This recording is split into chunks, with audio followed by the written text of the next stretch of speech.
في الفيديو ده جايين نحل مشكلة سؤال بيقف مع جميع الطلبة، والسؤال ده بيقول 6 على 2 في 1 زائد الاتنين. أغلبية الطلبة بتحل السؤال ده كده، تقول 6 على، تعمل الجمع اللي في القوس الأول هتبقى 3.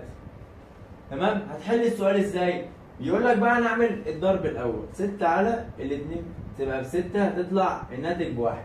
الحل ده غلط. في ناس كتير هتقول لي الحل ده غلط ليه؟ هقول لك ان الحل هنا اصل دي قسمه وضرب، مش جمع وضرب عشان تعمل الضرب الاول. انت لو طالما قسمه وضرب بتعمل اللي بيجي لك الاول، يبقى الحل الصح هيبقى 6 على الاتنين في 3. هتحل ايه؟ هتعمل القسمه الاول هتبقى 3 في 3، فالناتج هيطلع ب9. ده الحل الصح. انما لو هي جات لك جمع وضرب اقول لك انت هنا تقدر تقول ان انا اعمل الضرب الاول، انما اسم وضرب بتعمل اللي بيجي لك الاول. حتى لو كان جالك الضرب الاول كنت هتعمل الضرب الاول، جات لك الاسم الاول تعمل الاسم الاول. وكده انتوا عرفتوا احنا جايين في الفيديو ده